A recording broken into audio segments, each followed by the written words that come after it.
Hi, Jason Sulliman here. I recently posted a video about an exercise that I work on to develop legato as well as slide accuracy. It's a form of articulation that trombonists really have to spend a lot of time on. And there's a couple different reasons for that. Number one, we have a slide. And so if we have two notes that occur in the same shelf of our overtone series, if we don't do some kind of articulation, it's going to sound like a gliss. And so we need to develop what is known as a tongue-assisted legato. Tongue-assisted legato is something that all brass players use sometimes, but trombonists have to use. There are times where we have to use it. Most brass instruments can just push down the valve and get a natural break in the sound, which sounds like an articulation. Western music is based on half steps and whole steps, however, and these building blocks are seen everywhere in scale patterns and arpeggios, melodic lines, all the kind of stuff that we have to play. On most instruments, the difference between a half step and a whole step is a different combination of buttons, but it's still the same physical distance that you would move your body. With the trombone, a half step is one slide position and a whole step is two slide positions, double the distance. So there's this constant variety of distances that we have to move the slide, but we have to do it in a very coordinated manner to line up with the tempo we're playing and with the tonguing that we're doing. So it takes extra work on a trombone. So I posted an exercise, I think 2 weeks ago, and this one I've made some changes to it and I've added some things to it, which I think really make it much more effective. So here's an updated video. I'll post I'll post a link to this. Here's the page. It's got the 4 lines. You'll notice it starts with just the tone, just the tonguing and articulation, just the slide working with the gliss, and then putting it all together. And then there's a couple of other versions in terms of the half steps and whole steps that get plugged into these lines. On the back side, or page 2, it's a faster version, quick and dirty, although we're obviously trying to clean it up. Okay, so I'm going to go through those lines. As always, I'm wobbling on my wobble board to keep my body nice and relaxed, very aware of the relaxation. I'm using my metronome with beats randomly missing to keep my brain engaged and keeping time. You can learn more about that in other places on my website. Let's play through the exercise.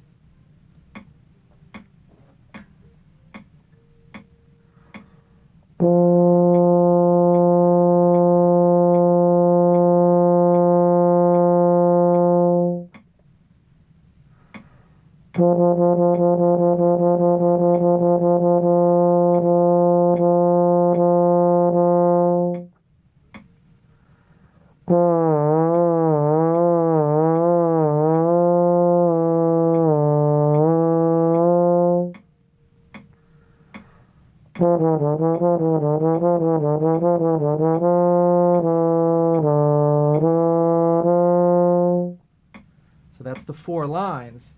And then, just to show you real quick, what I'm going to do is I'm going to take this line and this line, but I'm going to plug in this pattern of half steps, whole steps, repeat the 4 steps, then do this line, repeat the 4 steps, do this line, repeat the 4 steps. If you're doing it at about 70 beats a minute, it takes about 3.5 minutes. So here's the second group.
So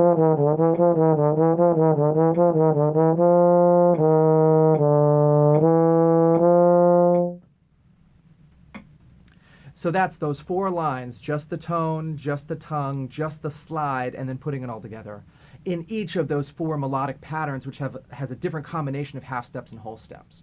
So by playing through those 16 lines, it takes me about 3 minutes, but I'm working on some things that are a little quicker and some things that are a little slower. I added some slower articulations. And remember, when we're doing slow articulations, like quarter notes, half notes, whole notes, the mechanism of the tongue should be just as quick as it is when we're doing 16th notes. A lot of times we work up a faster tonguing for 16th notes, but then all the quarter notes and half notes, like we use this like slower, more lethargic tonguing, and it just sounds sloppy.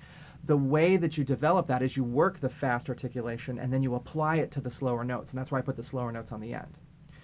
Similar concept in terms of moving the slide. When we have to move the slide a whole step as opposed to a half step, it has to go twice as fast. But we can apply that concept to the half step and just leave a little later. Now, I don't think about that in real time. I'm just trying to make it sound clean. But having those versions back to back gives me a really good impression of what's cleaner here and what's dirtier here. And so I put it all together. So that's the slower version. Now what I'm going to do is put the tempo in a faster version. So I'm going to go up to, I'll do it at like 120. And here, I'm going to have to apply a much more globalized and generalized slide position kind of movement in my arm. It's much smoother, and I'm just approximating the slide positions, but what I'm doing is I'm getting better at approximating the slide position so it gets more and more in tune, and that's the way I work at it. So here's an example of that. And I'm going to take that pattern and do it in first position, second position, third position, fourth position, third position, second position, and first position. So I'm going to work all the way down and back, kind of working horizontal agility on the instrument.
So if you're going at about 120 beats a minute, that'll take you about a minute. So if it takes 3.5 minutes to do the slow version, about a minute to take to do the fast version, you're looking at 4 or 5 minutes to work on all sorts of coordination. Slow articulations versus fast articulations, coordinating the tongue and the slide, reminding yourself of just beautiful tone and filling out those kinds of lines and phrases. It's a really great exercise. It gets you south of the bell, so you're working those far positions in terms of your accuracy. So I highly recommend doing this on a daily basis. It should only take you about 5 minutes. There's going to be a link in the comment section, or in the description, I should say, to my website on a specific page where you can download this. It's just a free PDF. Get out there and practice it. Happy practicing. Let me know how it works out for you. Thanks.